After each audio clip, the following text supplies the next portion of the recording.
You see, the curious thing about love, real love, is that it doesn't function like a contract. It's not a tit-for-tat arrangement, nor is it a sort of cosmic stock exchange where you invest affection and expect a return on emotional dividends. No, real love is rather more like light. It radiates. It spills over. It warms simply because that is what it does. Nowhere is this more vital to understand than in the dance of open-hearted, non-possessive relationship. The kind where lovers grant each other freedom, not as a threat, but as the very ground of intimacy.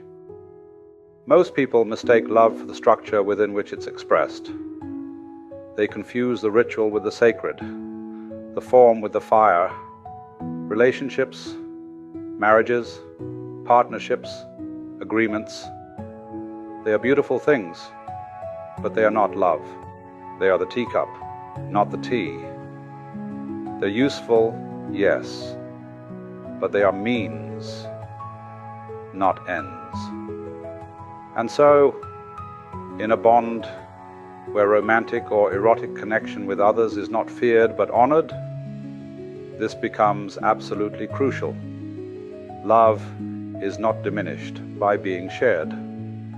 It is not yours to control, nor theirs to contain. It is not something you can own. It is something you become. To love, like the sun, is to be the sun. The sun, you'll notice, does not ask whether you deserve its light. It does not issue invoices. It doesn't shine more brightly on those who appreciate it, nor does it dim itself in protest when ignored. The sun shines because it is the sun. So too, the lover who has come into their fullness does not love in order to be chosen.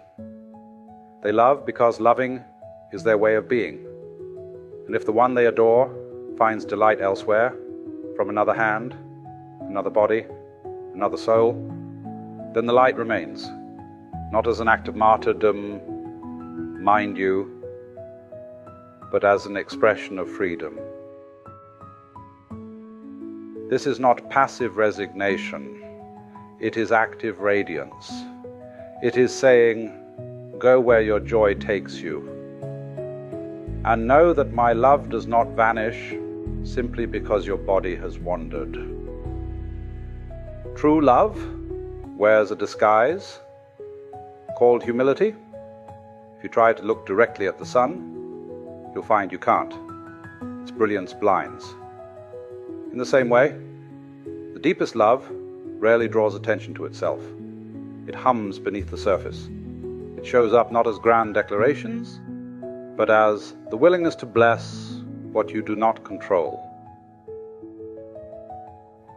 When your partner is lost in another's arms, you may not be seen. Your name may not be on their lips, but your presence. The one that made space for such freedom echoes still in the background. You were the sun that warmed their world. Whether they're looking at you or not, they feel the light. That, my friends, is not submission. That is spiritual elegance. Let their joy be your joy.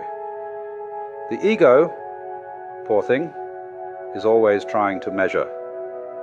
It wants to know, am I still your favorite? Am I still the best? Did they do something I can't? But this is like trying to bottle moonlight. It slips through your fingers every time.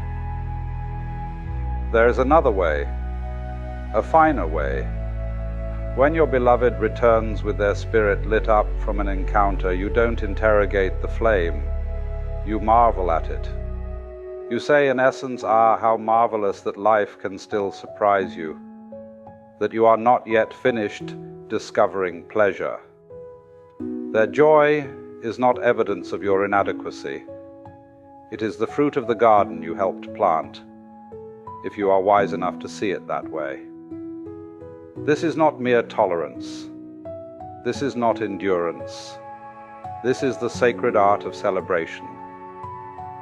Abundance doesn't bother with accounting. Now, there's a strange notion floating about that love is a limited resource. That if your partner gives some to another, there's less left for you. But love doesn't work like that. It's not a pie. It's a fire. The more you share it, the more it grows. When you step out of the counting house of affection, stop measuring, comparing, calculating, you discover something peculiar. There is more love now than there was before. Why? Because you stop trying to hoard it. Love doesn't vanish when it's not mirrored.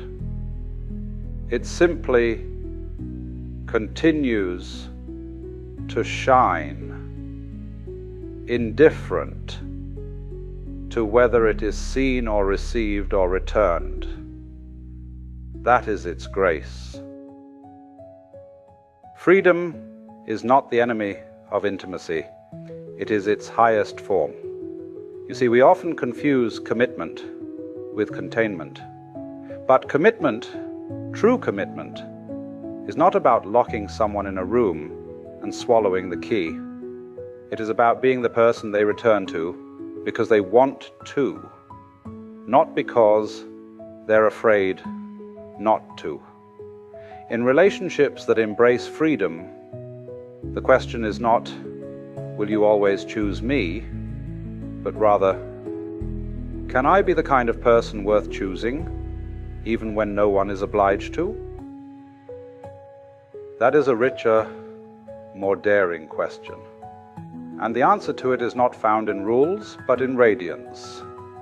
And here we come to the most delicious paradox of all.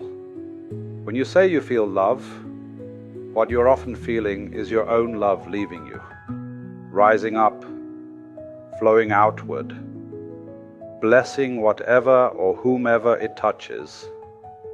That's why it feels warm. That's why it feels alive.